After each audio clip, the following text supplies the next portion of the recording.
Years ago, a hunter shot Lewa's mother on his farm, on farmland. And when they got to Lewa's mother, they saw that the womb was moving.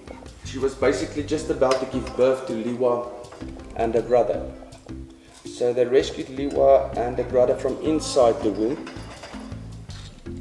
And basically had two choices. Either they could let the cubs die, or they could hand raise them. Was potty trained. All went well till Lewa turned 2.5 years of age. That is when, basically by that stage she was already a very good hunter. She was catching some of the farmer's livestock, sheep and goats. Now the farmer didn't worry too much about that because it was his sheep and goats, and he loved Lewa, so she grew up with a lot of love and care. But they started fearing for her life. I mean, if she would roam around the neighboring farms, catching other farmers' livestock, she would get shot, which is sadly what happened to her brother. Male in here or another female, they will fight, and if one cannot get out, they can fight to death. So the only time when you find leopards with other leopards is when a female has a cub, a baby, and she will raise the cub till 1.5 to 2 years of age, and then she will follow the animals again.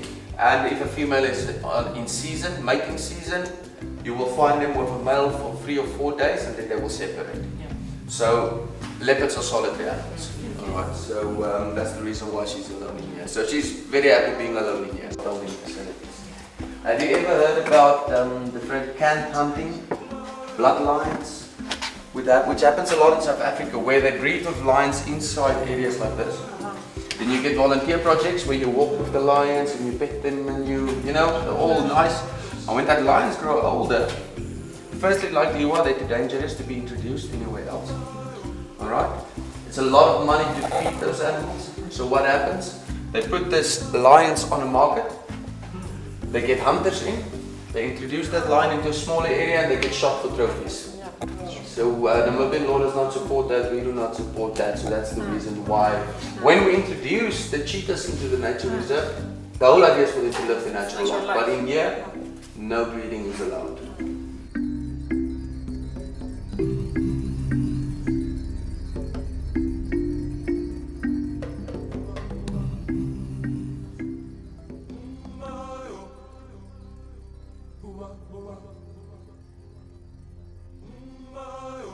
Now, I'm sure you all know Usain Bolt is fastest man in the world, 100-meter Olympic champion.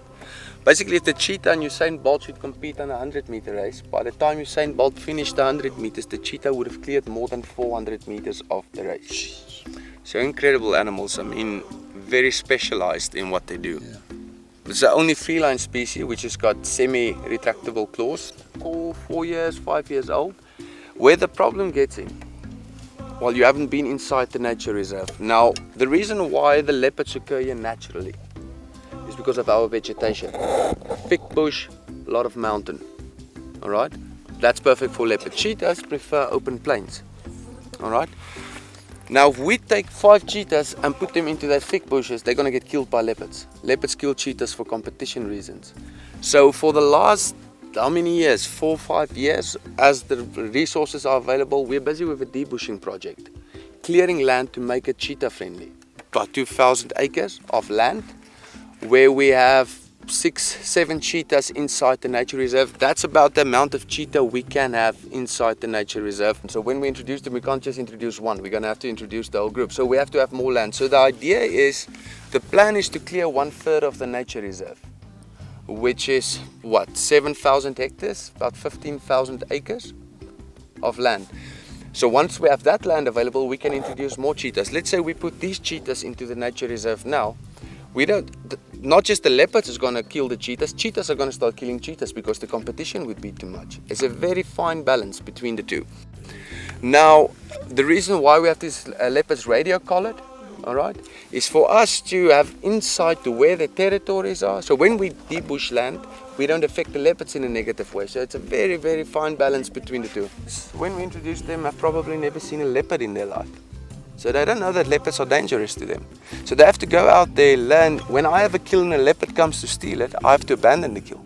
All right, because otherwise I'm in trouble. So that's all stuff they need to learn. That's why we radio collar them, to have eyes on them, to see that they're doing okay, as well as combining our guests with the opportunity of, finding cheetahs or leopards in a 2.5 hour activity and making you part of this whole program. Well, on an open plain without binocular vision, as I said, so they can spot movement of prey up to 5 kilometers away on an open plain. Leopards powerful, majestic, cheetahs elegant, and fragile. So it's two different. And they purr. And they purr.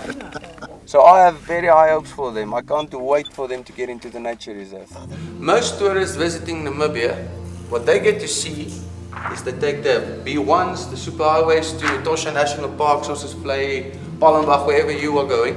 What you don't get to see is all of this land. If you look closely, you would see all of these small blocks.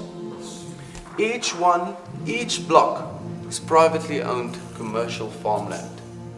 So average farm about 6,000 hectares. In the south you get farms up to 20,000 hectares. All right.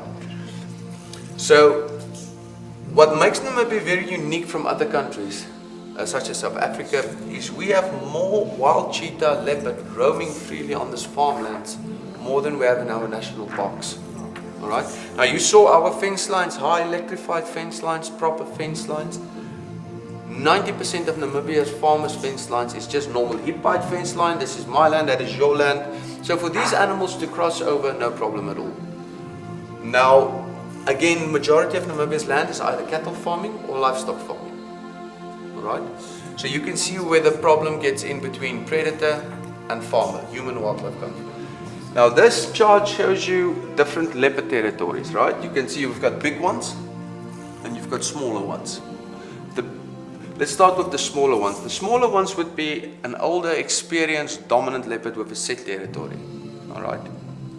The bigger ones would be when a female kicks a cub out of her territory after 1.5 to 2 years of age. That cub obviously does not have a territory, so it circles around looking for a space that he or she can make their territory. Now you can see they all overlap with one another. All right. Doesn't necessarily mean this one stays in there, but they overlap. So let's say this one is Lewa's in the wild now. Let's put a name of it. Lewa's territory. And she finds Shanti in there. She will fight off Shanti. Alright? If the one does not give in to the other one, as I explained, they can fight to death. So nature takes care of itself. But when we come in and we shoot that dominant leopard, you leave an open area that basically acts as a vacuum. And Wayne learned within a month, this area where you only had one leopard, this territory was divided up into 4 smaller territories, occupied with these younger, inexperienced leopards. So all of a sudden, where you had one leopard, now you have 4 leopards. Younger, inexperienced leopards that go hunt the calves, easy prey, not the warthog and the kudu and the oryx. So they become a problem animal. If they get cubs, they teach their cubs to do that. So in effect, you were creating a bigger problem for yourself on farmland by interfering. While it was a leopard, male leopard, he arrived here on Okonjima. It won't take down cattle this size, that's why they go for the calves. So at night time we would put the calves inside a predator-proof kraal, which is about 2-3 meters high with an angle. It's difficult for the predators to enter. And in the early morning or in the mornings we would let them out with the mothers, again with the cows, and they would graze around. This works so effective that our calf losses dropped to less than 5 a year just by doing that. So it's possible to coexist. If we want to save all cheetahs and leopards in Namibia, we have to buy the country, right? Which is not going to happen. So over the last 5-6 years, we have decided that the best way to do something for the species as a whole, rather than saving individual cheetahs and leopards, is through education. The AfriCat page, So what happens in short is you would see the vets will go into the carnivore care. They will sedate the animals. Once they fall asleep, bring them to the clinic where they treat infections, dental checks, eye checks. We also use it for education reasons. If the I don't know what happened on the table there. It looks entertaining. But if we are here at that time, we will go in, we will be seated in the clinic, and the vets will actually explain to you what they're busy doing and so on. Once they are done, they will give the cats an antidote, put them in a waking room, let the drugs work out, and then just remove or replace or put them back from where they came from. So 20 minutes, half an hour per animal. So it's a quick, harmless, stressless procedure. And obviously we ensure that there's proper care taken of our animals. If you looked at Lewa and the cheetahs and so on, very good condition. So again, trying to give them the best we can. So what is human-wildlife conflict? Is it greediness, like poaching? Is it intolerance from farmers? Is it a lack of knowledge? Is it traditional? Killing a lion makes you mad. So it's a whole, human-wildlife conflict is a whole bigger picture. And again, the only way to solve this in the future, we believe, is through education. 2013, AfriCat North received a phone call, said a lioness escaped Etosha National Park into that communal farm areas.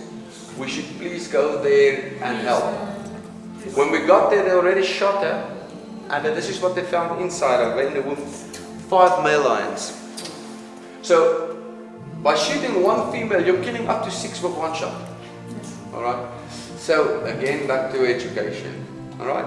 Now, the clinic, most of the equipment is packed away, stored away. We don't have a cat on the table every day, which is obviously a good thing.